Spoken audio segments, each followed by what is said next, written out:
je vous propose de commencer ce nouveau Café Sapiens. Bonjour à tous. Merci d'être avec nous. Merci de vous connecter en direct. Merci et bonjour à ceux qui vont se connecter un peu plus tard en regardant le replay sur YouTube. Alors, exceptionnellement, nous sommes tous les deux en visio. Ça nous arrive rarement, mais on avait un petit souci technique. Alors, je remercie tous ceux qui s'inquiètent de me voir sans manteau dehors devant l'abbaye de Royaumont. C'est bien évidemment l'image de fond. Hein. Je ne suis pas par -5 dehors sans mon manteau. Alors, on est très heureux d'accueillir ce matin un nouveau directeur, un nouveau membre de l'équipe des directeurs des observatoires de l'Institut Sapiens. Vous ne le savez peut-être pas, mais nous avons 10 observatoires thématiques qui vont de l'agriculture jusqu'à l'IA et l'éthique, et en passant par la science et société, la santé, le droit du travail, etc., etc. Découvrez-les en allant sur notre site. Il s'agit de Nathan Bonnet. Donc, bonjour Nathan. Merci. Et merci à tous d'être venus si nombreux déjà ce matin et d'être présents. C'est un plaisir pour nous. Voilà, on va essayer d'animer au mieux ce Café Sapiens avec vous. Voilà, merci beaucoup. Alors Nathan, il va se présenter un petit peu plus tard dans notre discussion, mais je voudrais surtout dire que c'est un entrepreneur. À l'Institut Sapiens, on avait abordé le sujet de l'IA et de l'éthique à travers des juristes, à travers des universitaires, et cette fois, Nathan a accepté d'être le nouveau directeur de l'Observatoire IA éthique, et c'est un entrepreneur. Donc on va aborder l'IA d'une façon très technique, bien évidemment, parce qu'il faut comprendre ce que c'est l'objet de notre petit déjeuner, mais on va l'aborder sous l'aspect d'un entrepreneur, et cet observatoire fonctionnera dirigé par un entrepreneur qui connaît bien évidemment ce thème. Alors Nathan a créé Polynia, le IA étant en majuscule, bien évidemment, la première start-up de prise de parole en public, en parallèle de ses études de droit. Chacun sait que quand on fait les études de droit, on peut se permettre de créer une société en même temps, c'est évident. Après avoir accompagné des détenus, des cadres dirigeants, des jeunes, des salariés, etc., il a créé avec son équipe de Polymnia la première intelligence artificielle liée à la prise de parole en public pour vraiment encourager, on y reviendra tout à l'heure, l'égalité des chances par la prise de parole en public. L'un des éléments des fameux soft skills que recherchent tellement les employeurs. Voilà. Alors, avant de commencer, je vous rappelle que vous pouvez poser toutes les questions que vous voulez en bas d'écran avec la fonction discussion. Vous cliquez sur discussion, vous avez une petite pop-up et là, vous pouvez poser vos questions et on prendra ces questions dans la deuxième partie de notre événement ce matin. Voilà. Alors, je vous propose tout d'abord de découvrir qui est notre nouveau directeur, Nathan Bonnet, et j'aimerais vous poser une question toute simple. J'aimerais te poser une question, on se tutoie, je vois pas pourquoi on va commencer à se voyer. J'aimerais te poser une question toute simple pour commencer. Mais qui es-tu, Nathan Bonnet? Alors, je vais essayer de répondre c'est une manière simple à cette question. Alors voilà, moi je m'appelle Nathan, j'ai créé Polymnia il y a 5 ans. Donc je l'ai créé assez jeune, comme tu l'as dit, en parallèle de mes études de droit, et ça avait pour objectif, après être devenu champion de France en 2018, de démocratiser l'art oratoire et l'éloquence au grand public. Alors, comme j'avais fait du droit et que j'avais aussi envie, voilà, d'amener une petite touche différence de méthodologie à la prise de parole, j'ai commencé, voilà, à travailler seulement avec des institutions publiques au début. Donc, j'allais dans n'importe quel musée ou dans n'importe quelle institution publique, mairie, on me donnait n'importe quel sujet, j'en créais un débat. Et puis après, comme un référendum d'initiative citoyen, je faisais voter le public sur le sujet sur lequel on avait créé un débat. Puis de fil en aiguille, on en est venu à faire de la formation du coup à des détenus, à des gens aussi en situation précaire, c'est-à-dire qui avaient besoin aussi de se reconnecter à la prise de parole pour pouvoir s'engager dans des engagements citoyens ou même pour pouvoir s'engager aussi nationalement avec les où ils étaient, c'était souvent des migrants ou ce genre de choses. Et puis, petit à petit, j'en suis venu du coup à travailler avec l'éducation nationale sur la rédaction des critères du grand oral du bac. Donc, je suis parti sur l'Académie de Limoges où j'ai rédigé du coup une grosse partie de ces critères-là. Ça s'est plutôt bien passé et j'ai créé du coup une application qui s'appelait Grento et Grand O, un module pour les profs et un module pour les élèves. Le module pour les élèves était gratuit. La première année, comme il n'y avait rien d'autre qui existait après le Covid sur le grand oral du bac, j'étais seul sur le marché. Ça s'était plutôt bien passé. J'ai réussi à aider beaucoup de gens. J'étais plutôt fier de cette action parce qu'après le Covid, je pense que toutes les actions qui étaient un petit peu citoyennes étaient quand même importantes à mettre en place. Et puis avec toutes les données aussi que j'ai réussi à amasser, ce genre de choses. Mais après, du coup, on y reviendra parce qu'une intelligence artificielle, pour parler aussi de notre sujet, c'est quand même une collecte de données qu'on utilise pour qu'après notre intelligence artificielle qui est étroite au début, c'est-à-dire une machine qui réfléchit comme celui qui l'a créée, réfléchit seule et qu'elle devient souple. Donc ça, on en reviendra après, mais je pense que c'est des choses qu'on n'explique pas assez et ce sont les deux parties qui nous mènent à créer une intelligence artificielle, en tout cas qui marche et qui fonctionne seule et qui devient une vraie intelligence artificielle. Donc à partir de ce moment-là, pour revenir à l'histoire du grand oral du bac et de l'éducation nationale, du coup après ce que je fais, c'est que je commence à créer une intelligence artificielle sous 3 modules. Le premier module, c'était un module d'analyse de la voix, de l'intonation, quand vous allez trop vite, quand vous n'allez pas assez vite, votre nombre de silences et les mots que vous accentuez à la seconde près. Puis après, votre analyse de la gestuelle, c'est-à-dire vos regards fixes, vos regards fuyants, vos mains fermées, vos mains ouvertes, vos bras qui s'ouvrent en profondeur, en largeur, enfin votre buste, et puis surtout le fond d'un discours, ce qui était le plus dur. Et là aussi, on pourra en parler. Donc, j'attends vos questions aussi là-dessus parce que c'est assez relié à ce qu'a fait aussi ChatGPT sans s'être connecté à ChatGPT. Comme quoi, c'est pas si miraculeux ce qu'ils ont fait. Faut pas non plus croire tout ce qu'on nous dit parce qu'au final, le fond nous permet. Alors, moi, je suis parti de la langue française comme ChatGPT est parti, on va dire, pour faire une comparaison. On va dire, de toutes les données qu'il y avait sur Google. Ben moi, en partant de la langue française, je fais des corrections, par exemple, sur les adverbes de temps, sur les verbes d'action, sur les verbes d'émotionnalité, sur les termes de temporalité. Et j'arrive du coup, à déconstruire votre discours selon une base de 48 conseils qui sont des conseils oraux pour aussi vous les rajouter dans votre discours. Alors voilà, c'est comme ça que j'ai fait. Et puis après, voilà, j'ai aidé aussi plusieurs autres entrepreneurs comme moi à lancer aussi, voilà, leur projet dans l'intelligence artificielle. Très bien. Alors, une dernière question personnelle. Vous avez accepté d'être le directeur de l'Observatoire, mais pourquoi vous avez accepté cette responsabilité qui, je le rappelle au passage, tous nos directeurs d'Observatoire sont des bénévoles, donc qui va vous donner du travail, vous prendre du temps, etc. Pourquoi avoir accepté cette responsabilité?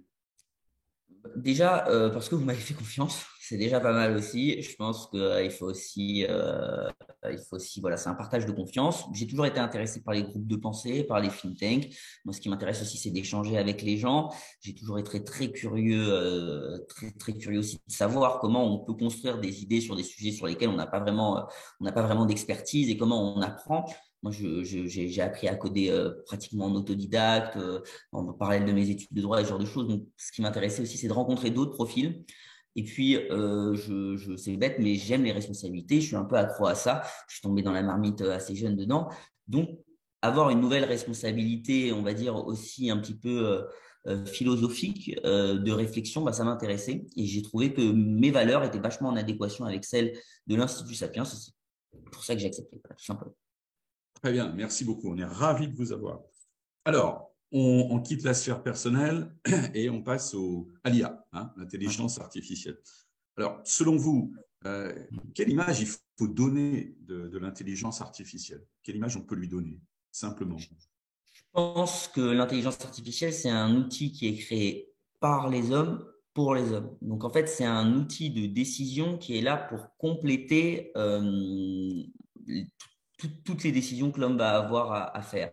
Maintenant, il existe beaucoup d'outils. Tous ces outils, en vrai, ils n'ont qu'une fonction, c'est d'accompagner derrière la personne qui l'utilise à prendre une décision.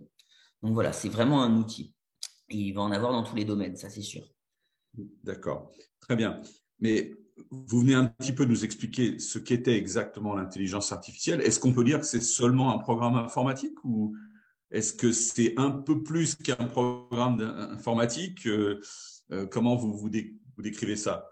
Bah, au début, je dirais pas que c'est plus qu'un programme informatique parce que ça reste quand même une panoplie d'outils informatiques qui sont regroupés les uns avec les autres comme un puzzle pour créer, on va dire, un grand outil informatique qui permettra de récolter des données.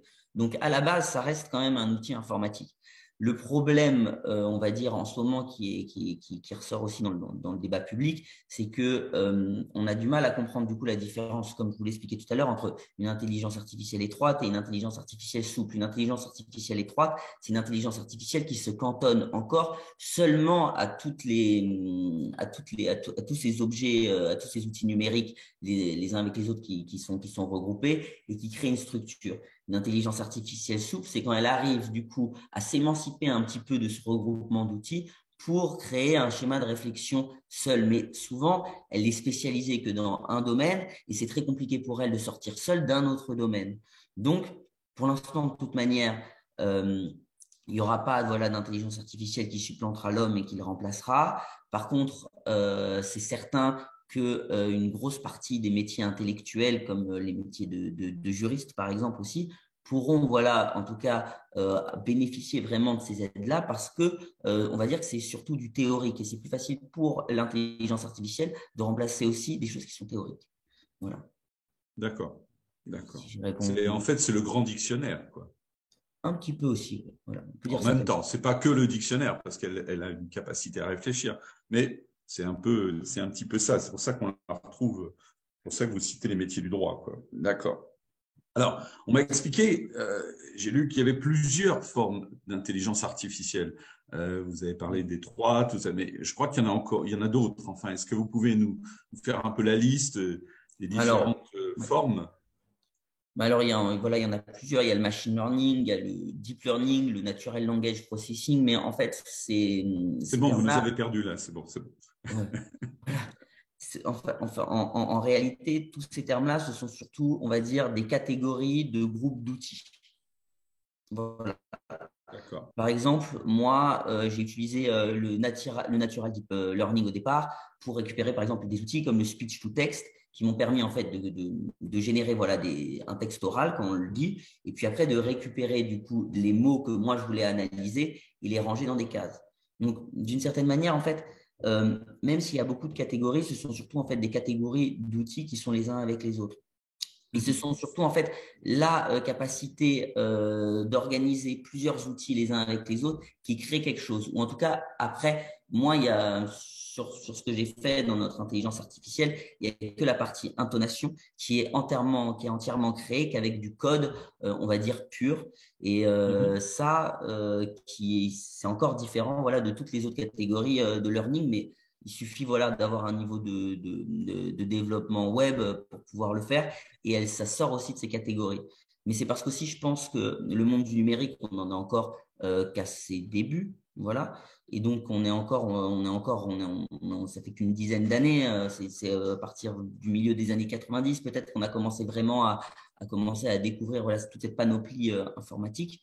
Donc pour l'instant aussi, je pense que on n'a pas encore de vraie catégorie, et c'est pour ça que le débat aussi est souvent un peu stérile, c'est qu'on n'arrive pas encore à avoir de vraies catégories de différenciation des IA qui existent. Elles sont souvent catégorisées sous ces groupes-là, le machine learning, le deep learning, et voilà.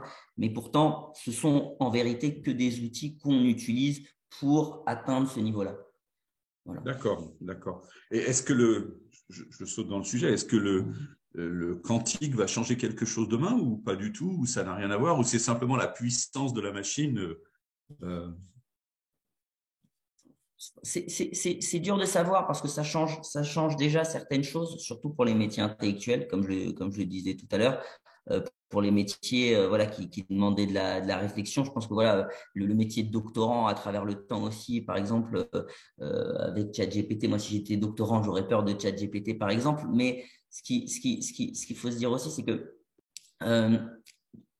vu que la machine sera jamais capable de rajouter, je pense qu'elle ne le sera vraiment jamais, assez de rajouter cette dose d'émotion humaine, cette dose de compréhension aussi, cet esprit critique au final.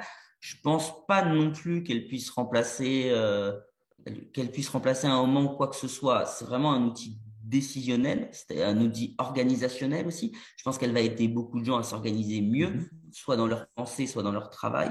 Donc ça, c'est quand même un atout de taille. C'est vraiment un atout de taille parce que je pense que c'est ce qui prend le plus de temps, voilà, à des cadres dirigeants ou même, on va dire, à des personnes qui, comme moi, avaient été atteintes de dyslexie ou ce genre de choses et qui avaient des problèmes, on va dire aussi d'organisation bateau. Donc ces outils-là, voilà, permettent, mais je ne pense pas qu'elle remplacera Quantique. D'accord. Pas Pas bien. tout de suite, en tout cas. Pas tout de suite, en tout cas, mais bon, et puis après, on verra, hein, on va voir ce que l'être humain va réussir à faire, mais c'est déjà intéressant de savoir que c'est pas pour tout de suite. Peut-être que ça va quand même réduire un peu la charge de travail, enfin, tout au moins la difficulté de certaines tâches répétitives, parce que il y a quand même malheureusement beaucoup de métiers où on fait les choses répétitives et on peut imaginer que l'IA pourrait faire ce travail. Bon, après, il faudra qu'on partage notre temps entre d'autres métiers qui vont être créés, bien évidemment. Hein, on sait qu'il y en a beaucoup à créer. Et puis, peut-être un peu les loisirs aussi. Hein, voilà. Très bien. Dans votre secteur d'activité particulier, hein, vous avez cité la formation et bon, vous êtes vraiment très orienté sur le sujet de la formation. Quel rôle l'IA peut jouer aujourd'hui? Enfin, comment utilisez-vous l'IA? On l'a un petit peu compris, mais quel rôle l'IA peut-il jouer aujourd'hui dans la formation? Une place prépondérante?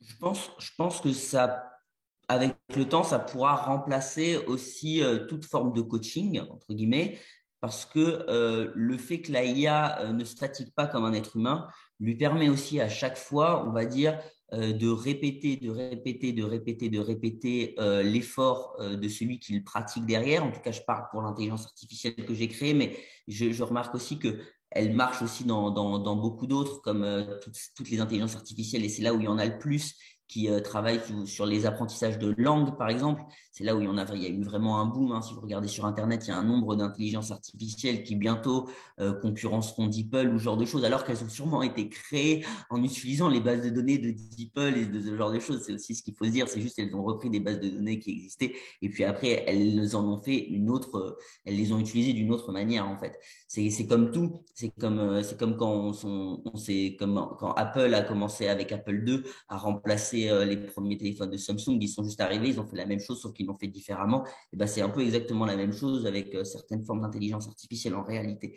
Donc, je pense qu'en tout cas, dans le coaching, la force de l'intelligence artificielle, c'est le fait qu'elle ne fatigue pas comme l'humain. Moi, même si j'ai beaucoup d'énergie et que à chaque fois que je suis en formation, j'arrive sûrement à faire du personnel et du cas par cas, avec un tout petit peu d'esprit critique et une machine quand même bien adaptée, à force de le faire, à force de s'entraîner, au bout d'un moment, on comprend quand même comment se corriger seul. Et ça, c'est quand même un pas vers l'autonomie assez incroyable, je trouve. Parce que plus on penchera aussi vers cette autonomie, ce qu'on penche aussi depuis des années, hein, vers le fait qu'il faut qu'on soit autonome, qu'on prenne des décisions seul, qu'on soit comment dire, qu'on soit aussi responsable aussi voilà de comment on utilise le temps dans sa journée, voilà surtout quand on est entrepreneur ou quand on est salarié en télétravail, parce que voilà, je pense qu'en télétravail aussi, ça, c'est des sujets qui sont intéressants. L'intelligence artificielle va pouvoir aussi vraiment aider les gens à pouvoir déléguer certaines des tâches qui sont faciles euh, en télétravail ou ce genre de choses. Voilà. Je ne sais pas si j'ai exactement répondu à la question là. Si, non, on est d'accord. Il y a une crainte autour de l'IA qui est celle du risque de manipulation et de la manipulation du client, de la personne, de l'utilisateur ou celui qui utilise sans s'en rendre compte parce qu'il voit un questionnaire, il répond, il sait pas trop ce qui se passe derrière. Est-ce que c'est une réalité? Est-ce que c'est un danger? Tout à fait, c'est un danger réel sûrement, mais est-ce que c'est quelque chose qui peut freiner les utilisations de l'IA ou qui doit nous... Après, l'IA, ça reste aussi du business et une mode qui démarre. Hein. Donc, Ouais. je pense aussi enfin, on a encore beaucoup de sujets, on a encore beaucoup de questions sur ce sujet-là, mais ça reste quand même, je pense pas que ce soit vraiment plus un outil de manipulation que d'autres outils l'ont été bien avant dans notre évolution numérique, entre guillemets, puisque là, on est dans une évolution numérique, mais c'est à notre époque aussi. Voilà, on sera sûrement mort, décédé, qu'on n'en sera même pas encore aux aboutissants de jusqu'où ça peut aller. Donc, je suis pas certain. Je pense que la manipulation, elle a toujours fait peur à travers notre histoire. À chaque fois qu'il y a eu une forme d'évolution, je suis pas sûr que ce soit son objectif premier. Moi, je pense que l'objectif premier, c'est d'abord cet objectif business. Je pense juste que voilà, il y a des gens qui ont voulu aussi voilà créer des outils qui sont lucratifs. Donc donc ils ont dû faire mieux que les anciens outils qui existaient avant en parallèle. Mais après ça, c'est un débat sur lequel je sais pas exactement parce que moi voilà, je suis RGPD compliance, donc je stocke pas de données. Je suis anonymisé, ce genre de choses parce qu'on reste en France. Mais effectivement, si j'utilisais l'intelligence artificielle, les intelligences artificielles qui sont utilisées dans TikTok, effectivement, je me poserais la question de la manipulation et peut-être que j'aurais un peu peur parce que, comme j'en parlais la dernière fois avec Monsieur Demiodis, qui était voilà avec nous à Sapiens, il expliquait très justement aussi voilà que sur TikTok, il y avait des algorithmes qui avaient été créés pour à chaque fois continuer de rester sur la plateforme, et du coup, bon, nous abrutir petit à petit, et surtout d'abrutir les jeunes. Donc là, effectivement, ça peut être considéré comme des formes de manipulation. Mais après, c'est comme chaque commerce, c'est ce qu'on nous apprend en SES en première année à 16 ans, c'est parce qu'il y a de l'offre qu'il y a de la demande. Donc, Ouais, est-ce que c'est de la ouais. manipulation? Je sais pas vraiment. Ouais. Voilà. Est-ce qu'on aura un jour un espèce de label en disant il y a les IA manipulatrices et les IA non manipulatrices, ou tout au moins il y a les IA qui nous encouragent à dépenser, celles qui ne nous encouragent pas à dépenser. Enfin, est-ce qu'on ira par là, monsieur le juriste? Je sais pas. Franchement, je sais pas. Je pense qu'on D'accord. y est déjà un peu et qu'on n'a pas besoin de tous ces outils-là pour le faire. Je pense que surtout, c'est comme on comprend pas du tout comment ça marche, alors que vraiment, je pense que si tout le monde retient ça aujourd'hui, c'est déjà pas mal. Une IA, d'abord, c'est un outil créé par plein de petits outils. Donc, c'est vraiment en fait juste une succession de ce qui existait déjà avant, en fait. C'est-à-dire Mhm. qu'avant, il y avait juste des petits outils qu'on utilisait, on va dire, indépendamment. Et maintenant, en fait, on a juste des gens qui sont devenus trop chauds en développement informatique, qui ont réussi à faire des puzzles avec géants qui leur donnent une autre utilité et une autre fonction. C'est surtout ça, en Mhm. fait, qui a créé l'IA. D'accord, d'accord. Alors, deux secondes sur ChatGPT, bien sûr. Alors, est-ce que c'est une étape de développement de l'IA? Tout à l'heure, vous nous avez dit, oh, Ouais. c'est pas une révolution, quoi, hein. Tout ce que fait ChatGPT existait un petit peu déjà. Enfin, c'est ce que j'ai cru comprendre dans votre message tout Ouais. à l'heure. C'était pas ma question, mais vous l'avez abordé. Alors, c'est quoi ChatGPT? Une étape de plus? C'est une amélioration de la fonctionnalité? Ça nous emmène dans une autre direction? Bah, déjà, je pense que grâce à ChatGPT, maintenant, l'intelligence artificielle a été vulgarisée à un grand nombre et tout le monde maintenant a une image de ce qu'est une intelligence artificielle. Et ça, je pense que c'est déjà le plus gros apport qu'a pu faire ChatGPT. Enfin, c'est assez dingue c'est assez dingue ce qu'elle a réussi à faire. Genre maintenant, tout le monde a une image de ce que fait une intelligence artificielle. Maintenant, sait ce que c'est et maintenant, c'est comment à peu près ça doit marcher et a une vision de ce que ça pourrait devenir. Donc déjà, ça c'est assez bénéfique parce que ça permet aussi d'avoir mis sur un pied d'égalité tout le monde. Et ça, je trouve ça assez beau quand même, je trouve ça assez magnifique parce que ça a permis quand même à tout le monde, voilà, d'être, on va dire, ouvert au débat et parce qu'on fait des recherches, de pouvoir participer à ce débat public. Donc déjà, pour ça, ChatGPT quand même a permis quand même à pas mal de gens, voilà, de rattraper un petit peu aussi ce retard numérique de la IA sur lequel tout le monde a eu beaucoup de curiosité ces dernières années, mais sur lequel on n'avait pas, on va dire, de socle commun de discussion et de débat. Donc déjà, pour ça, ChatGPT, c'est pas mal. Après, au final, ChatGPT, c'est impressionnant quand on l'utilise, mais moi qui l'ai beaucoup utilisé, j'ai fait quand même quelques nuits blanches dessus parce que moi aussi, j'ai eu peur, comme tout le monde, quand elle est sortie et tout. Je me suis dit, punaise, mais ce truc a l'air beaucoup plus puissant que la mienne, comment c'est possible? Mais en fait, pas tant que ça parce que c'est surtout vraiment une intelligence artificielle qui décrit, qui construit des plans, qui structure, mais qui réfléchit pas au final. C'est-à-dire que quand on lui demande un effort de réflexion, par exemple, voilà, un petit tips avec ChatGPT qui est pas mal. Ça, c'est un petit tips que j'ai trouvé avec ChatGPT, que je ne donnerai pas à tout le monde, mais comme on est dans le cadre de la Sapiens, je vous le donne. C'est la prochaine fois que vous utilisez ChatGPT, vous lui demandez avant, vous lui dites, moi, je l'ai fait dans ce cadre-là. Je lui ai dit, maintenant, tu es avocat en fusion-acquisition, tu dois faire du M&A. Donc, tu dois faire tu dois faire de la fusion-acquisition entre des boîtes. Alors, il te répond, il n'est pas encore convaincu. Tu lui dis, non, non, tu es un expert en M&A. Donc, maintenant, à chaque fois que je te demande, tu me sors des contrats de M&A. Et au bout de 2-3 questions, il est capable de vous sortir exactement un travail d'un avocat en M&A. Sauf que si vous lui demandez de faire la même chose sur du droit pénal ou du droit de la famille, il n'en sera pas capable. Parce que le droit pénal et le droit de la famille, ce sont d'abord des droits humains, des droits, c'est-à-dire qui sont gérés, on va dire, qui ne sont pas que théoriques. Donc, il en sera beaucoup moins capable. Donc, déjà en partant de là, c'est-à-dire que ChatGPT est capable de se supplanter à la place d'un être humain sur un métier, on va dire, factice. Mais je suis certain, au fond, que on restera toujours plus convaincu de l'expertise d'un homme que d'une machine. C'est-à-dire que moi, le jour où je dois faire une fusion-acquisition pour ma boîte, je sais que je ne ferai pas quand même confiance à ChatGPT. Je préférerais avoir un humain qui porte la responsabilité derrière pour le faire. Et je pense que du coup, c'est pour ça que le débat est stérile derrière. C'est qu'au fond, on préférera toujours avoir quelqu'un qui est capable de prendre la responsabilité du choix que l'on doit faire et des responsabilités. Après, on n'est peut-être pas tous d'accord là-dessus, mais on verra dans les réactions, mais c'est très intéressant. Le point de vue est très clair et c'est extrêmement intéressant. Alors, on va quitter ChatGPT parce que j'ai encore d'autres questions, notamment je suis long. Hein. Désolé aussi. Je sais. Il nous reste encore une demi-heure. Et on a quelques questions qui commencent à arriver. Donc, je reviens à ma question. Vous avez développé une application particulière, là, une étape de plus dans la croissance et surtout dans la recherche. Est-ce que vous pouvez nous dévoiler un petit peu ce qu'il y a derrière et ce que va faire cette application? Non. Moi, mon objectif au début de mon… Alors, je peux expliquer déjà ce qu'elle fait actuellement, ce qui est déjà pas mal.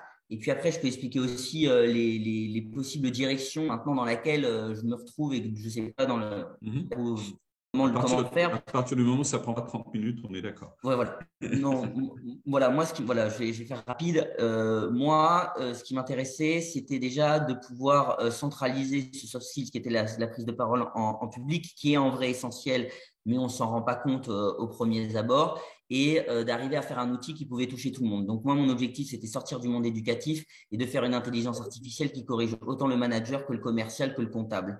Donc, j'ai réussi à la faire. Donc, déjà, pour moi, ça a été une très belle mission. Je l'ai installée voilà, dans des institutions, dans des entreprises. Donc déjà, c'était pas mal parce que ça m'a permis aussi voilà, de voir aussi que ça corrigeait différents publics à chaque fois et que ça les corrigeait à chaque fois de manière différente. Et ça me faisait assez plaisir. Et puis, ce qui m'intéressait surtout, c'est que déjà, les gens aient un effet miroir aussi de voir comment ils doivent se corriger. Parce que c'est ça la véritable utilité de l'intelligence artificielle, c'est de développer l'esprit critique de l'utilisateur qui est derrière pour qu'il puisse se corriger lui-même de ses, on va dire de ces petits défauts, parce qu'on est tous traités de petits défauts, c'est savoir comment on corrige ces petits défauts. Ben moi, je voulais corriger voilà, tous les petits défauts du fond d'un discours oral, d'une gestuelle et d'une intonation de voix. Même si moi, je suis loin d'être parfait sur mon intonation de voix depuis tout à l'heure quand je parle avec vous. Et c'est pour ça aussi c'est ça qui m'intéressait, c'était aussi de me corriger moi-même. Et je voulais utiliser cet outil sur moi pour pouvoir après l'utiliser sur les autres. Donc je l'ai créé comme ça aussi, je l'ai corrigé. Je l'ai créé en me corrigeant des centaines et des centaines de fois. Voilà. D'accord, très bien. C'est précieux parce qu'il y a ceux qui sont déjà arrivés à ton niveau et puis il y a ceux qui sont qui ont des difficultés d'élocution beaucoup plus importantes et réelles. Donc, si on peut les aider, c'est un gain extraordinaire pour eux et c'est une évolution importante pour eux. On leur donne confiance, ils évoluent dans le monde du travail, etc. Donc, c'est très, très bien. Mais voilà, je voulais la mettre aussi en milieu carcéral parce que c'était ça aussi qui m'intéressait, parce que j'avais l'impression aussi que c'est, tout le système de réinsertion que j'ai créé en milieu carcéral avec le ministère de la Justice. Je pense que là, on n'avait pas de méthode de réinsertion en France. Franchement, il faut se le dire. Voilà, il n'y avait pas de nouvelle méthode. Il y avait rien. On n'avait pas de solution. Franchement, quand je suis arrivé en milieu carcéral, il n'y avait rien du tout. On me prenait juste pour aller faire de l'éloquence en détenu. Au final, j'ai commencé à faire de la réinsertion de détenus par la prise de parole.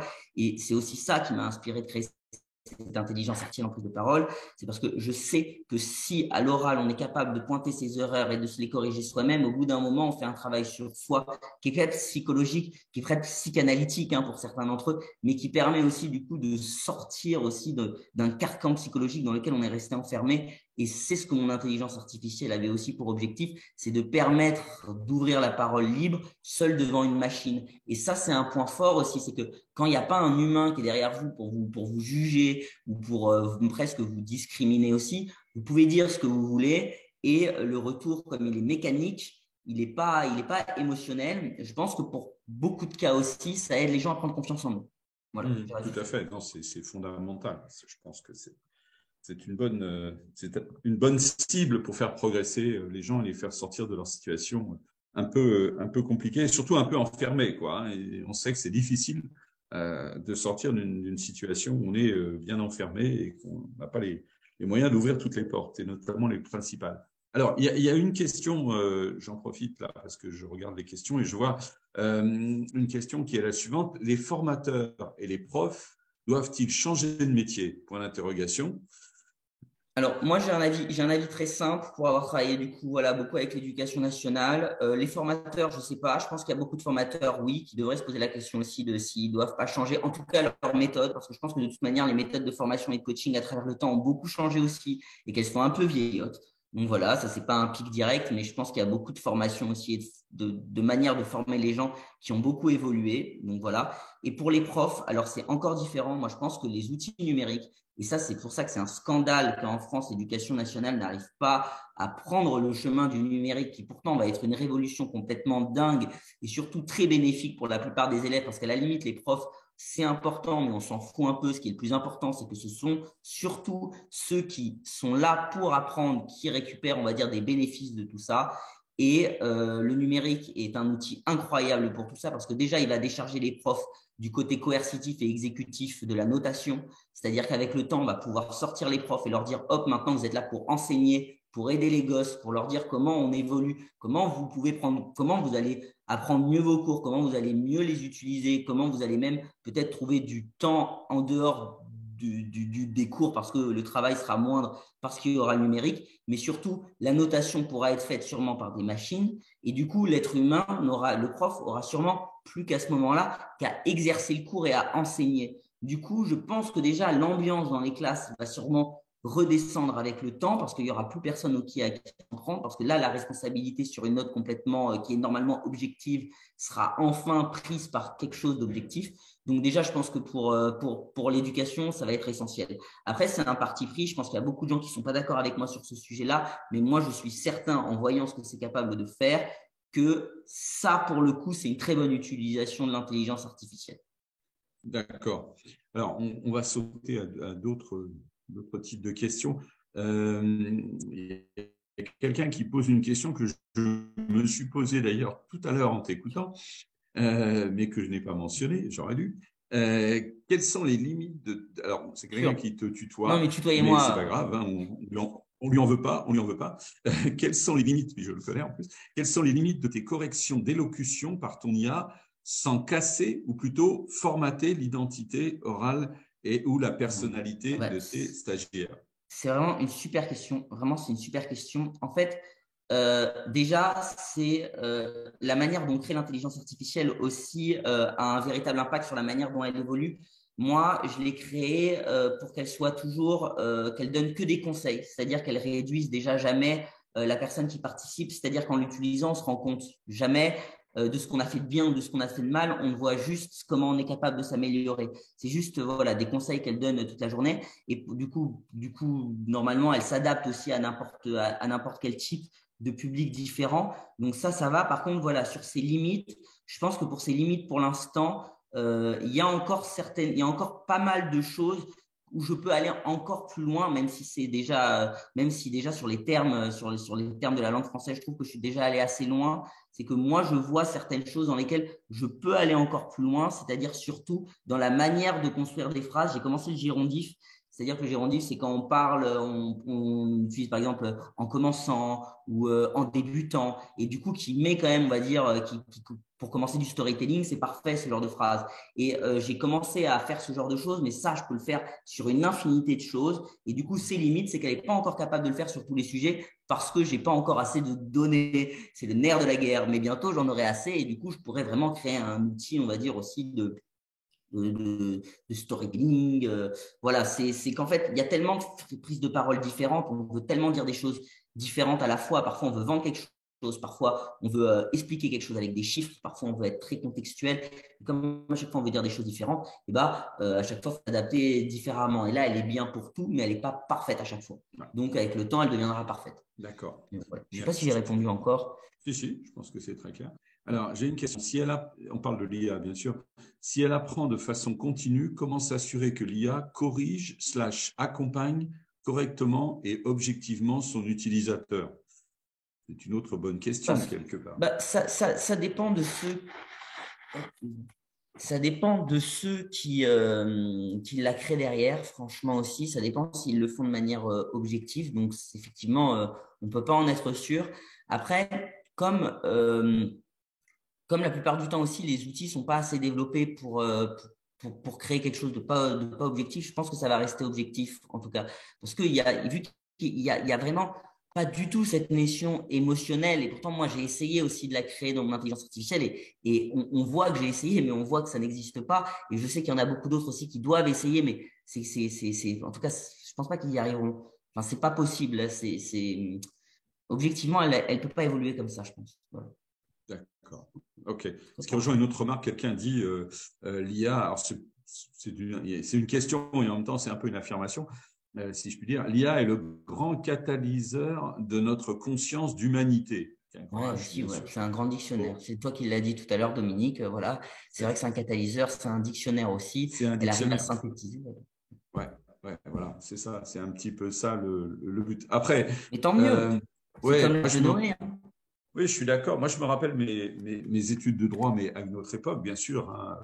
À l'époque, on n'avait pas encore le papier. Mais, non, c'est une blague. Mais je me rappelle les premières épreuves où on a autorisé l'utilisation des codes, code civil, etc., pendant les épreuves, hein. C'était donc il y a bien longtemps.